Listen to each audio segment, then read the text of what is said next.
Welcome to the Old Charles. Today we explore the Australian 10-cent coin from 1972 and why this small coin still attracts attention from collectors and everyday people. This coin was part of the early decimal currency era in Australia following the change from pounds, shillings and pence to dollars and cents. The 10-cent coin was introduced in 1966 and by 1972 it had become a familiar piece in daily transactions across the country. The 1972 Australian 10-cent coin features the famous lyrebird on the reverse, a symbol of Australia known for its ability to mimic sounds. The design was created by Stuart Devlin, whose artwork appears on several Australian decimal coins. The obverse shows Queen Elizabeth II, reflecting Australia's connection to the Commonwealth during that period. The coin is struck in cupronickel, which gives it a silver-like appearance and strong durability. In 1972 Australia produced a large number of 10-cent coins. These coins were made primarily for circulation and were used widely in shops, transport and everyday life because of the high mintage. Most 1972 10-cent coins found today are still considered common, especially in circulated condition. Circulated coins usually show signs of wear, such as smoothing on the Queen's portrait and reduced detail on the lyrebird feathers. When we talk about value, the condition of the coin is the most important factor. A heavily circulated 1972 10-cent coin is generally worth its face value, meaning 10 cents Australian. Many people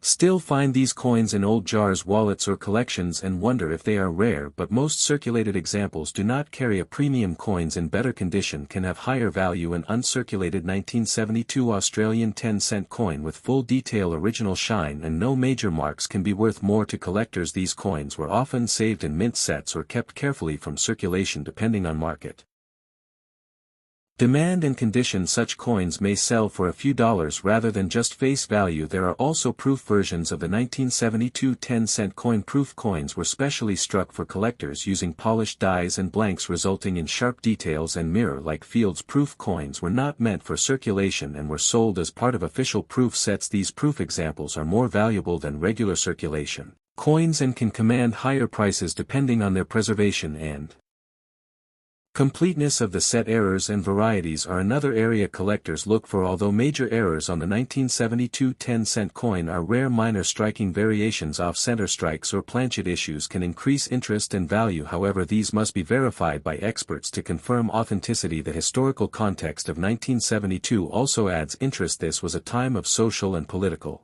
change in Australia, and these everyday coins quietly witnessed that era passing from hand to hand. For collectors, owning coins from this period is like holding a small piece of history. The history of the Australian 10-cent coin is closely linked to the major change in Australian currency during the 20th century. Before 1966 Australia used the old system of pounds, shillings and pence, which was complex and difficult for everyday use. On February 14, 1966 Australia officially adopted decimal currency, introducing dollars and cents. This moment marked a new chapter in the nation's economic and social life. The 10-cent coin was introduced at the same time as decimal currency and was designed to be practical, durable and easy to recognize. The coin quickly became an important part of daily transactions and helped people adjust to the new money system. The size and weight of the coin were carefully chosen to make it distinct from other denominations. By 1972 Australia was well settled into decimal currency and the 10-cent coin was widely used across the country. During this time Australia was experiencing growth, modernization and cultural change. The coin passed through the hands of millions of Australians, being used in shops, buses, markets and schools, making it a silent witness to everyday life. The design of the coin also reflects national identity. The lyrebird featured on the reverse is native to Australia and symbolizes the unique wildlife of the continent. Its inclusion on the coin was a deliberate choice to represent Australian heritage and natural beauty. The obverse showing Queen Elizabeth II reflects Australia's historical ties to the British Crown and the Commonwealth. The 1972 issue of the 10-cent coin was part of regular production by the Royal Australian Mint, which had been established in Canberra in 1965. The Mint played a key role in producing the new decimal coins and ensuring a stable supply for the growing population. Large quantities were minted in 1972 to meet everyday demand. Over time, as prices increased and inflation reduced purchasing power, the role of the 10-cent coin slowly changed. However, during the early 1970s it held meaningful value and was commonly used for small purchases, making it an essential coin of its era. Today, the 1972 Australian 10-cent coin stands as a reminder of Australia's transition into a modern decimal economy and continues to hold historical Importance for collectors and enthusiasts who value its connection to the past. The condition of an